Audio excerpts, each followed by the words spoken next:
Hello दोस्तों, welcome back to आपके YouTube channel run for the success में आपका स्वागत करते हैं एक बार फिर से। देखिए, कल मैंने कुछ चैप्टर कराया था। उस चैप्टर को मैं स्टॉप किया था। एसआई को मैंने स्टार्ट किया था और एसआई को मैंने एक प्रॉपर प्लेस पे छोड़ दिया था। तो आज उसका ये सेकंड पार्ट है। ये सेकंड पार्ट लेके मैं आया हूँ, तो इसको आप आराम से देखिए। थोड़ा सा हम क्वेश्चन बोर्ड पे इसलिए नहीं लिखे कि लिखने में ज़्यादा टाइम वेस्ट होता है, तो पहले से क्वेश्चन लिखा हुआ है। अब हम उसको आप लोगों को सॉल्व कराएंगे। देखिए, पहला क्वेश्चन है, एक व्यक्ति 10,000 रुपये का ऋण लेता है। उसका एक भाग वह 8% वार्षिक ब्याज की दर से एक बैंक से लेता है, करेक्ट। और 10% वार्षिक ब्याज की दर से एक दूसरे बैंक से लेता है। अंततः वह कुल ब्याज के रूप में 950 रुपये वार्षिक भुगतान करता है। तो उसके पहले बैंक से लिया गया ऋण कितना था? तो ये हमारा क्वेश्चन हो गया। इसको करने के दो मेथड है, तो हम पहले मेथड्स को आपको बताएंगे। जैसे कि मान लो यहाँ पे हमारा 950 रुपये वो ब्याज के रूप में वार्षिक भुगतान करता है। तो एसआई कितना है? एसआई हमारा है 950 रुपये, करेक्ट। और प्रिंसिपल वैल्यू हमारी है, जो प्रिंसिपल वैल्यू है वो है 10,000 रुपये, करेक्ट। प्रिंसिपल वैल्यू हमारी 10,000 रुपये। तो इसके लिए हम यहाँ से, अगर हम टाइम कितना है, टाइम 1 वर्ष का है, यहाँ से हम रेट निकाल लेते हैं। रेट निकालने के लिए हमको पता है S I is equal to P/T/100। S I और एस आई की वैल्यू है हमारी 950, इजकल टू पी की वैल्यू है 10,000, इंटू आर की वैल्यू मुझको पता नहीं है, 1/100, करेक्ट। यहां से क्या करेंगे, 0 0 0 0 कट जाएगा, एक जीरो इससे कट जाएगा, ठीक है। तो जो आर की वैल्यू आएगी, आर आएगा हमारा 9.5%। बात समझ में आया? अब हम उसको जो मेथड मैंने कल आपको बताया था, पार्शियली मेथड से, रेशियो मेथड से, हम इसको रेशियो मेथड से ही अब कर देंगे। जैसे first part, second part. First part हमारा था 8%, सेकेंड पार्ट हमारा था 10%। टोटल रेट कितना आ गया? 9.5%। इसमें से इसको माइनस कर देंगे तो ये हमारा आ जाएगा 0.5%, और ये हमारा आ जाएगा 1.5, ठीक है। तो अब यहां से हमें दोनों के भाग निकालने की, कौन किसको कितना पैसा वापस किया। तो पहला भाग इसको अगर हम कट करेंगे तो ये हो जाएगा हमारा 1:3 के फॉर्म में आएगा। 0 से 0 चला जाएगा, 5 3 जा 15, 1:3 के फॉर्म में आएगा। अब देखो, इसको हम करेंगे क्या? इसको करने का एक सिंपल सा तरीका अब ये है, फर्स्ट पार्ट अगर पूछे, फर्स्ट पार्ट तो पहले को उठाओ, दोनों को ऐड कर दो, 4 इंटू टोटल अमाउंट कितना है 10,000, तो ये आ जाएगा 2,500। ये 25 जो 100 है वो पहले बैंक से लिया गया ऋण है, जो कि पूछा हुआ है। पहले बैंक से लिया गया ऋण कितना है? तो पहले जो बैंक से ऋण लेगा वो लेगा 2,500। अगर यही दूसरे बैंक से पूछ लेगा तो 1/2, सेकेंड के लिए 1/2, 1/4 कितना है, 3 है ना, 3/4 इंटू 10,000, तो ये हो जाएगा 2,500। तो ये हो जाएगा 25 या 75, 7,500। इतना पैसा वो दूसरे बैंक से लेगा। तो कहने का मतलब ये है कि अगर मान लो वो ऋण लेता है, कोई भी बैंक है वो ऋण लेता है, और वो पहले बैंक से वो ऋण कुछ और लेता है, और दूसरे बैंक से ऋण वो 8% की दर से लेता है, तो 10% वार्षिक ब्याज से दूसरे बैंक से लेता है, तो लास्ट में ब्याज जो रिटर्न करता है वो 950 रुपये वो रिटर्न करता है। तो वार्षिक कितना भुगतान करेगा? पहले बैंक से जो ऋण लिया गया है, पहले बैंक से जो उन्होंने उधार लिया है, तो हमारा जो जो वैल्यू दिया मैंने लिख लिया। ये मैं बता इसलिए रहा हूं ताकि आप लोग आराम से इसको जो गिवन है उसको पहचान पाए। फिर हमने यहां से क्या निकाला, रेट ऑफ इंटरेस्ट निकाला। रेट ऑफ इंटरेस्ट मेरा 9.5% आ गया। फिर हम इसको रेशियो मेथड्स के, 8% पहले बैंक से लिया गया था, 10% दूसरे बैंक से लिया गया था। टोटल हमारा रेट ऑफ इंटरेस्ट आता है 9.5%। इसको मैंने 10 में से 9.5 को माइनस किया तो 0.5% बचा, और 8 में से 9.5 में से 8 माइनस किया 1.5 बचा। ये डेसिमल हट जाएगा, चूंकि एक ही प्लेस पे डेसिमल है। तो 5 3 15, 1:3। अगर पहले बैंक से पूछेगा तो दोनों के रेशियो के सम को से डिवाइड करा देंगे एक को, चूंकि ये पहले बैंक का अमाउंट है, दूसरे बैंक का 3 है। तो पहले बैंक का मैंने डिवाइड किया, तो पहले बैंक से लिया गया जो ऋण था वो 2,500 है, और दूसरे बैंक से लिया गया ऋण हमारा 7,500 है, ठीक है। इसी तरीके से आज हम दूसरे क्वेश्चन को देख लेते हैं। सेम क्वेश्चन है दूसरा भी। चलिए, अब दूसरा क्वेश्चन देखो क्या कहता है। दूसरा क्वेश्चन कहता है, एक व्यक्ति बोनस के रूप में, ठीक है, दूसरा कहता है एक व्यक्ति बोनस के रूप में 12,000 रुपए 12,000 रुपए वो पाता है। वो उसके पास एक अंश वो 5% प्रतिवर्ष के दर से तथा शेष को 6% प्रतिवर्ष से विनियोग करता है, मतलब देता है, जबकि प्रत्येक अवस्था में साधारण ब्याज अनुमति है, मतलब वो साधारण ब्याज। तो 4 वर्ष में उसके द्वारा कुल उपार्जित ब्याज 200 मतलब 2580 है। कुल उसके पास ब्याज कितना है 2580 है। तो 5% पर विनियोग करेगा तो राशि क्या होगी। तो इस टाइप को सेम तरीके से हम इस भी क्वेश्चन को करेंगे। तो यहाँ पे हमारा जो ब्याज है जो एसआई है वो हमारा है कितना 2580, ठीक है। और हमारा जो रेट ऑफ इंटरेस्ट है वो हमसे पूछा है, टाइम हमको 4 ईयर दिया गया है, ठीक है। अब यहाँ पे हमको दिया है टाइम 4 ईयर दिया है, और जो प्रिंसिपल वैल्यू है, प्रिंसिपल वैल्यू हमें 12,000 रुपए दिया गया है। अब हमको इसको देखो करना कैसे, कुछ नहीं करना है, हमें यहां से फिर रेट ऑफ इंटरेस्ट निकालेंगे। कैसे, सेम फार्मूला अप्लाई करेंगे, पीआरटी वाला, जो जैसा कि ऊपर फार्मूला है ऊपर मैंने दिया हुआ था। तो साधारण ब्याज हमारा 2580 है, अमाउंट कितना है 12,000 रुपए है, ठीक है। अमाउंट मेरा 12,000 रुपए है। कितने आर हमसे पूछा, टाइम हमारा 4 वर्ष के लिए है, 4 वर्ष सॉरी, और यहाँ पे 100, एक जीरो से जीरो कट गया, एक जीरो से ये कट गया। बाद में जब हम इसको इससे काटेंगे तो हमारा समथिंग आएगा 5 चूंकि 4 भी है, 12 चौका 48, 48 से जब हम इसको डिवाइड करेंगे तो 5.37 अप्रोक्सीमेट आएगा, ठीक है। तो ये हमारा क्या गया, हमारा जो आया है वो हमारा रेट चलिए, तो अब यहां पे हमारा रेट निकल गया। रेट कितना निकल के आ गया है, जो आर की वैल्यू आई है वो 5.37% आई। हम सेम उसी मेथड से करेंगे, फर्स्ट सेकेंड, जो पहला उन्होंने दिया है वो 5% पे दिया हुआ है, और दूसरा इन्होंने दिया है कितने पे 6% पे दिया गया है। टोटल रेट ऑफ इंटरेस्ट 375, यहां से इसको इधर माइनस करके लिखेंगे, इसको इधर माइनस करके अगर हम लिखेंगे तो मेरा आएगा 0.625, और यहां पे माइनस करके लिखेंगे तो 0.375। दोनों का डेसिमल 3 डिजिट पे है तो डेसिमल हमारा कैंसिल आउट हो जाएगा। करेक्ट बात समझ में आए, डेसिमल कैंसिल आउट हो जाएगा। तो हमारा हो जाएगा, ये 25 से काटेंगे तो 25 में ये आ जाएगा 5, 125 जा, और ये आ जाएगा 3। तो अब 538, तो जो पहला भाग होगा, फर्स्ट भाग होगा 5 अपान दोनों का सम 8 इंटू कितना है हमारा अमाउंट, 12,000 रुपए अमाउंट है। तो ये कट जाएगा 4 3 जा 12, या 15 वट्ठे 120, 8 800, और 8 पंचे 40, ये 8 10 में 80, 108, 12 9 108, ठीक है। 8 15 ना 15 पचे 75, ये हो जाएगा 7500 रुपए, ठीक है। और अगर दूसरा भाग पूछ लेगा सेकेंड भाग के लिए, तो सेकेंड भाग में 75 में कितने का मल्टीप्लाई करा, सॉरी 15 में 3 इंटू 1500 का मल्टीप्लाई, 15 तिया 45, ये हमारा सेकेंड भाग का निकल के आ जाएगा आपके सामने। बात समझ में आई इतनी। चलिए, अब थोड़ा सा क्वेश्चन लिखने में तो यार हमको दिक्कत हो रहा है, क्योंकि बोर्ड पे लिखना मतलब ज़्यादा टाइम वेस्ट हमको लगता है, और ठंडी भी बहुत ज़्यादा है। तो हम सोच रहे हैं आप लोगों को, इतना आप लोगों के लिए मैं मेहनत कर रहा हूँ, ये यूपी पुलिस, यूपीएसआई, इन सब के लिए बहुत ज़्यादा इंपॉर्टेंट होने वाले क्वेश्चन, और खासकर बीपीएससी के लिए भी इंपॉर्टेंट होने वाले हैं, आरआरबी से भी क्वेश्चन मैंने लिए हैं। तो ये सारे क्वेश्चन आप लोगों के लिए इंपॉर्टेंट होने वाले हैं। तो प्लीज़ आप लोग हमारे चैनल को देखिए, साथ ही साथ हमारे चैनल को आप लोग प्लीज़ सब्सक्राइब करके जाइए, क्योंकि आप लोगों के सपोर्ट की हमें बहुत ज़्यादा रिक्वायरमेंट है, ठीक है। चलिए आप लोगों के सामने दूसरे टाइप का क्वेश्चन लेके आया हूं। बेसिकली ये क्वेश्चन पूछ लिए जाते हैं कि अगर गुणा पे आधारित प्रश्न होगा तो इस प्रश्न को हम कैसे सॉल्व करते हैं। अगर गुणा पे आधारित प्रश्न होता है, और ऐसा बहुत जगह देखने को मिलता है कि गुणा पे आधारित प्रश्न दे ही दिया जाता है, और बहुत ढेर सारे स्टूडेंट इसको करने में थोड़ा डर जाते हैं, जबकि ये क्वेश्चन एक लाइन के क्वेश्चन है जिसको आप आसानी से सॉल्व कर सकते हैं। आप इसको बेसिक तरीके से भी कर सकते हैं, और आप इसको नॉर्मल तरीके से भी एक ट्रिक के अकॉर्डिंग भी आप इसको कर सकते हैं।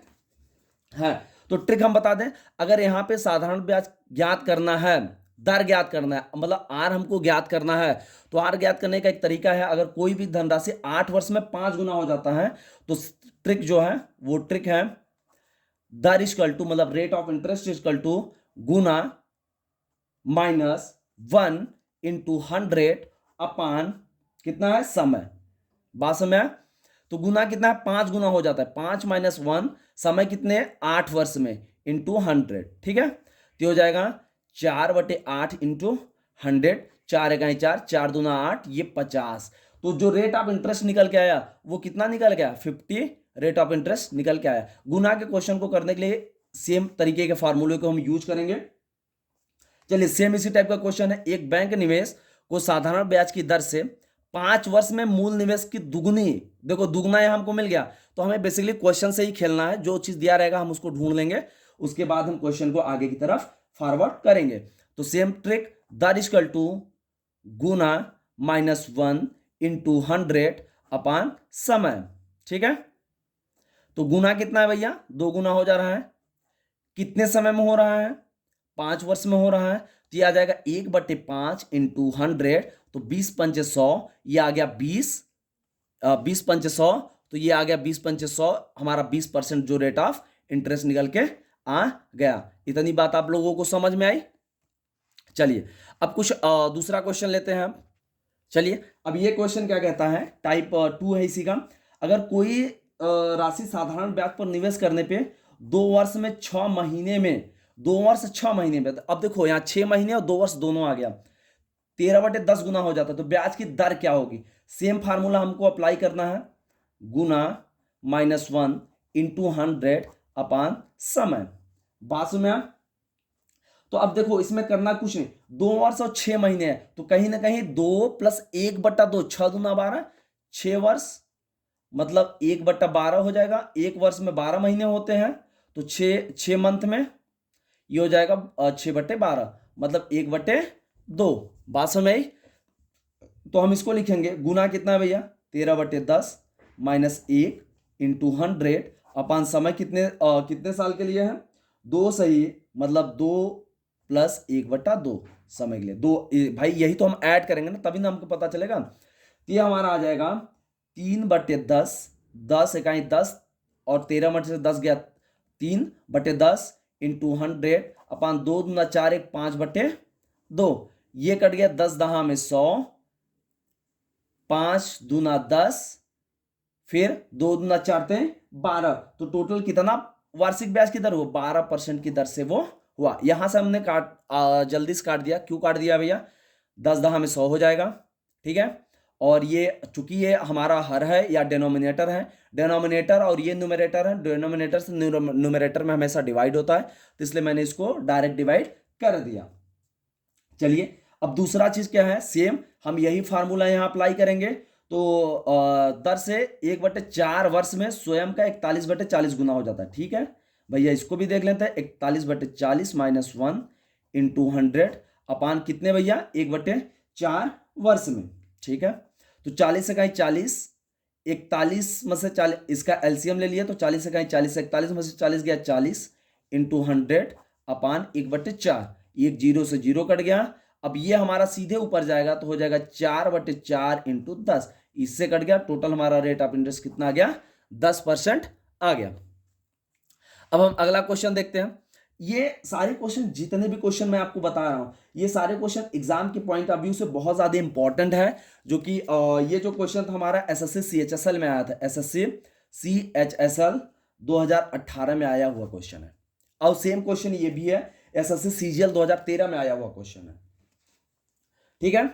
अब बोल रहा है, यदि साधारण ब्याज पर लगाई गई कोई धनराशि 8 वर्ष में 7 गुनी हो जाती है, तो कितने वर्ष में वह 19 गुनी हो जाएगी। अगर इस टाइप का क्वेश्चन मिले कि कोई भी धनराशि इतने समय में y गुनी हो जाती है, तो कितने समय में z गुनी हो जाएगी, तो इसको करने का जो फॉर्मूला है वो टाइम का रेशियो आप निकाल लो सबसे पहले, फिर n1 कितने समय में, ठीक है, 7 गुनी हो जाती है, ये n मतलब गुना अपान n2 -1, n मतलब गुना, ठीक है। तो टाइम कितना है भैया, 8 वर्ष में, t1 हमारा 8 है, t2 हमसे पूछा हुआ है, n1 की वैल्यू 7 - 1, n2 की वैल्यू 19 - 1, तो ये हो जाएगा, अगर हम इसको करेंगे तो 6/18 इक्वल टू 8/t2, तो क्षेत्र के 18, t2 बराबर कितना महीना आ गया भैया, 24 वर्ष में वह 19 गुनी हो जाएगी। बात समझ में, कितने वर्ष में अपनी गुनी हो जाएगी, 19 गुनी, 24 वर्ष में 19 गुनी हो जाएगी। तो यहाँ पे जो हमारा इस टाइप के क्वेश्चन है, तो हम यहाँ पे सबसे पहले क्या किया, क्वेश्चन था हमारा साधारण ब्याज पे कोई भी धनराशि 8 वर्ष में 7 गुनी हो जाती है, तो कितने वर्ष में 19 गुनी हो जाएगी। तो एक सिंपल सा फार्मूला याद रखो कि T1 upon T2 equal to N1 minus 1 upon N2 minus 1। तो T1 8 अपान 2 equal to 7 minus 1 upon 19 minus 1। हम इसको बाई मेथड भी कर सकते हैं। हम इस क्वेश्चन को एक बार आपको बाई मेथड करके जरूर दिखाएंगे। चलिए अगला क्वेश्चन क्या है। अगला क्वेश्चन आप लोगों को दिख रहा है, थोड़ा ब्राइटनेस को कम किया जाए ताकि आप लोगों को क्वेश्चन क्लियर विजिबल हो। ठीक है, चलिए अगला क्वेश्चन क्या है। एक धनराशि 5 वर्ष में 3 गुना हो जाती, कितने वर्ष में उसी साधारण ब्याज की दर पर वही धनराशि 6 गुना हो जाएगी। हम सोच रहे हैं इस क्वेश्चन को आप लोगों को भी सेम कुछ नहीं, T1 अपान T2 जब भी गुने का प्रश्न आए तो हमारा यही फार्मूला लगा दो, मिनटों का सवाल सेकंडों में हो जाएगा। 5 वर्ष में कितने वर्ष में हमसे T2 पूछ लिया हुआ है, तो और N1 कितना है भैया, ये N1 है हमारा 5 में 3 गुना, 3 माइनस 1 और 6 गुना, खत्म, सवाल खत्म हो गया। क्वेश्चन ये जो है वो खत्म। 2/5, 5 × 25, T2 हो जाएगा 25/2, मतलब 12.5 वर्ष में ये कितना हो जाएगा, अपने से दुगुना हो जाएगा या अपने से 6 गुना ये हो जाएगा। बात समझ। अगर इस टाइप का क्वेश्चन आपको दे दे तो हम इसी मेथड का यूज करके करेंगे इन टाइप के क्वेश्चनों को। ठीक है, चलिए अब दूसरा क्वेश्चन क्या है। हम अब ब्याज पे अगर गुना पे आधारित प्रश्न आ जाए तो हम इस क्वेश्चन को एक बार आप लोगों से एक्स मान के भी लगवाएंगे और एक बार डायरेक्ट मेथड भी बताएंगे। तो सबसे पहले बोल रहा है, एक धनराशि पर साधारण ब्याज मूलधन का 1/9 और ब्याज अवधि उसकी वार्षिक पर प्रतिशत के बराबर है। मतलब जो ब्याज है, जो रेट है वो उसके प्रतिशत के बराबर है। ठीक है, चलिए तो अगर हमें इसमें दर या समय निकालना हो, दर या समय निकालना हो तो इसके लिए जो ट्रिक है क्या है, √A अपान B इंटू 100। जो A बाई B है वो हमारा गुना है, क्या है, गुना है। कैसे है, अब 1/9 गुना है ना, तो आ जाओ, √A बाई B कितना है, 1/9 इंटू 100, ये हो जाएगा हमारा 10/3, चूंकि 100 का स्क्वायर 10 होता है और 9 का स्क्वायर 3 होता है, स्क्वायर रूट 3 होता है। तो ये हमारा जो वार्षिक दर आ गया, जो हमारा वार्षिक दर आ गया वो कितना आ गया, 3 × 9 दशमलव या 1/3% हम डायरेक्ट इसको लिख सकते हैं। ठीक है, कोई दिक्कत यहां पे हमें नहीं लग रहा किसी को कोई दिक्कत होनी चाहिए। दूसरा क्वेश्चन सेम इसी टाइप का है। वह राशि, एक राशि साधारण ब्याज के मूलधन पे 16/25, देखो A बाई B के फॉर्म में है ना, ब्याज की वार्षिक दर वर्षों की संख्या के बराबर है, वार्षिक दर वर्षों की संख्या के बराबर है, तो ब्याज वार्षिक दर प्रतिशत, अगर वार्षिक दर वर्षों की संख्या के बराबर होगा तो इस फार्मूले को हम लगाएंगे। तो दर इक्वल टू हो जाएगा √A by B into 100। A by B value 16/25 into 100, ये √ हो जाएगा 4/5 इंटू 100, 5 20 चौके 80% इसका वार्षिक ब्याज की दर हो जाएगी। बात समझ में, सॉरी ये तो 10 हो जाएगा ना, 4 दूना 8% इसका वार्षिक ब्याज की दर हो जाएगी। तो इस तरीके के क्वेश्चन को करने के लिए हम कुछ इसी तरीके के मेथड का यूज करेंगे जो आपके एग्जाम के मद्देनजर रखते हुए बहुत ज्यादा इंपॉर्टेंट होने वाले हैं।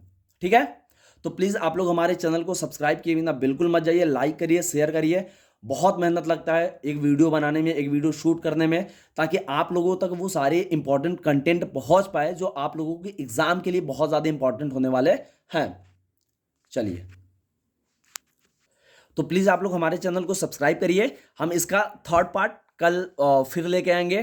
तब तक के लिए आप लोग please please please please subscribe my channel and share my channels and कर लो यार, आप ही लोगों के लिए मेहनत हो रहा है, तो आप लोगों से रिक्वेस्ट है please share subscribe my channel, भूलिएगा मत सब्सक्राइब करना। कल फिर वीडियो आप लोगों के सामने इसका थर्ड पार्ट आएगा, कुछ और इंपॉर्टेंट क्वेश्चन के साथ मिलेंगे।